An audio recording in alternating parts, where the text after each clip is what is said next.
ममता दीदी कहती है कि खेला हो बे, लेकिन मैं ममता दीदी से बोलना चाहता हूं, ए बार खेला शेष, उन्नयन शुरू।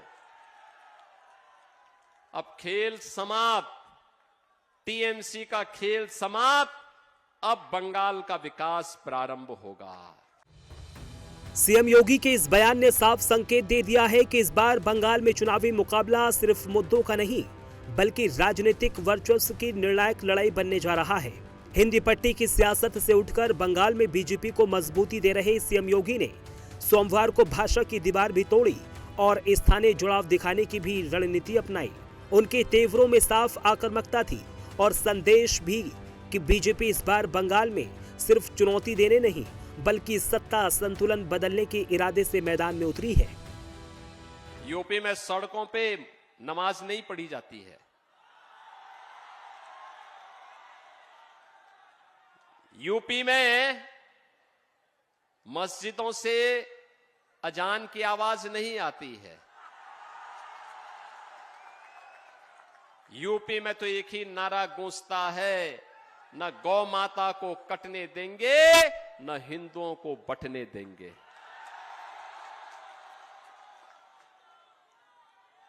वहां पर अनुसूचित जाति हो या जनजाति, प्रजापति समुदाय हो या फिर कुम्हार हो या कुर्मी, किसी भी जाति का हिंदू है वह सुरक्षित भी है और समृद्धि के नित नए सोपान को प्राप्त कर रहा है। अब अयोध्या में राम भक्तों पर कोई लाठी गोली नहीं चला सकता। अब तो अयोध्या में भगवान राम का भव्य मंदिर का निर्माण हो गया है। आयोजन कैसे होने चाहिए? प्रयागराज महाकुंभ आपके सामने उदाहरण है, कितना भव्य और शानदार आयोजन।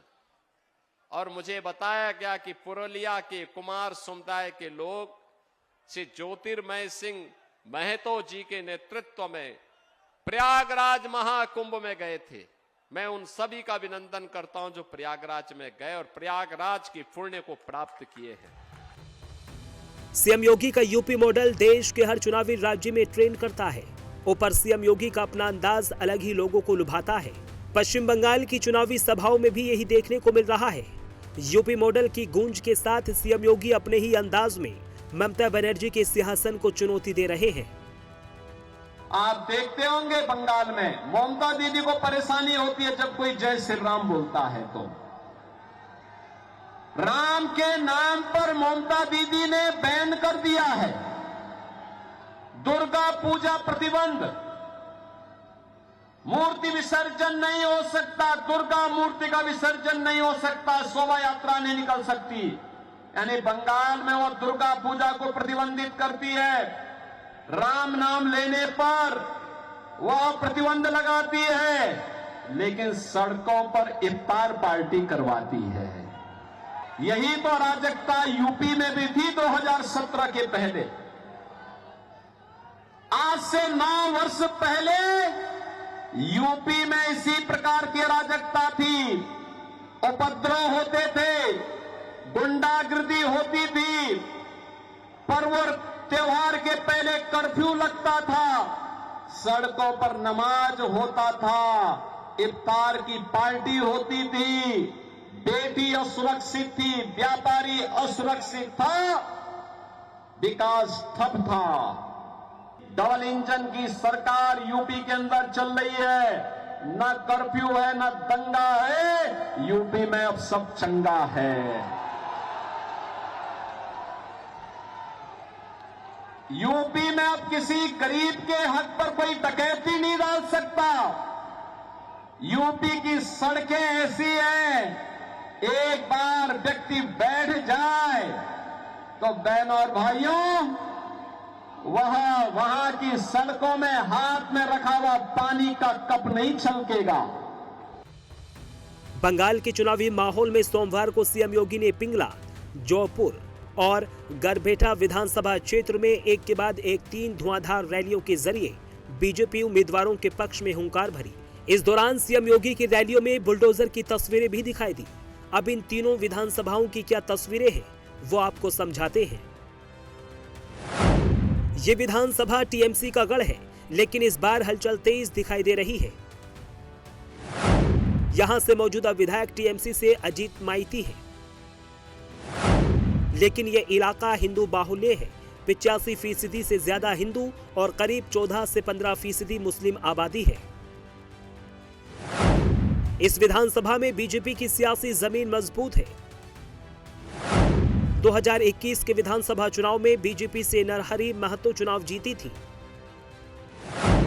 यहां आदिवासी और ओबीसी वोट निर्णायक माने जाते हैं। ये विधानसभा हाई वोल्टेज स्विंग सीट मानी जाती है। 2021 के विधानसभा चुनाव में यहां से टीएमसी की उत्तरा सिंघा जीती थी। पहले ये सीट 30 सालों तक सीपीआई-एम का मजबूत गढ़ थी, लेकिन अब यहां सीधी लड़ाई बीजेपी और टीएमसी के बीच रहती है। यहां वोटर बहुत जल्दी साइड बदलने वाले माने जाते हैं। इन तीनों ही विधानसभा की चुनावी लड़ाई इस बार एक तरफा नहीं। जहां टीएमसी मजबूत थी, वहां भी इस बार हलचल तेज दिखाई दे रही है। रैलियों में भीड़ भी बम्पर दिखाई दे रही है। ऐसे में जानकारों के मुताबिक आखिरी समय में स्विंग वोटर ही निर्णायक भूमिका में दिखाई दे सकते हैं और इनका रुख ऐसी रैलियां ही तय करेंगे जहां सीएम योगी जैसे नेताओं की दीवानगी लोगों के सर चढ़ के बोल रही है। पहली बार हुआ है जब जनजातीय एक महिला को भारत के सर्वोच्च संवैधानिक पद पर भारत के राष्ट्रपति के रूप में मोदी जी के कारण आज सौभाग्य प्राप्त हुआ है उस पद पर बैठने का। कांग्रेस ने, टीएमसी ने, इंडी गठबंधन ने भारत के अंदर 60 वर्ष से अधिक समय तक शासन किया, लेकिन अनुसूचित जाति और जनजाति के बारे में इनके पास कोई भी इनके पास अपना कोई एजेंडा नहीं था। ये लोग बाबा साहब डॉक्टर भीमराव अंबेडकर का अपमान करते हैं। ये लोग राष्ट्रपति के बंगाल आगमन के दौरान प्रोटोकॉल का उल्लंघन करके उन्हें अपमानित करने का काम करते हैं। भारत की जनता इसको स्वीकार नहीं करेगी, बर्दाश्त नहीं करेगी। और आज मैं यहां पर पिंगला विधानसभा क्षेत्र में यही कहने के लिए आया हूं। बहनों और भाइयों, ये चीजें दिखाती है इनका जो व्यवहार महामहिम राष्ट्रपति जी के प्रति था, वही व्यवहार टीएमसी, कांग्रेस, डीएमके, एसपी, इन सब का भी हाल ही में संसद सत्र के दौरान भी रहा। सीएम योगी ने महिलाओं से जुड़ा मुद्दा उठाकर टीएमसी को एक बार फिर से करारी चोट देने की कोशिश की है। इतना ही नहीं, नारी शक्ति अधिनियम का भी जिक्र किया है, जो दिखाता है कि बीजेपी अब जन जन तक ये बात पहुंचा रही है। आपने देखा होगा संसद सत्र के दौरान कैसे नारी शक्ति बंधन अधिनियम को, जिसे प्रधानमंत्री मोदी जी 2029 में लागू करना चाहते थे, इन दलों ने उस संशोधन को पारित नहीं होने दिया। ये चीजें दिखाती हैं कि आधी आबादी का अपमान करना, नौजवानों का अपमान करना, अन्नदाता किसानों का अपमान करना और गरीबों का अपमान करना इनकी फितरत बन चुकी है। कुल मिलाकर बंगाल में ऐसी रैलियों से सियासी तापमान और बढ़ गया है। दूसरी तरफ ममता बनर्जी भी मैदान में जुटी है।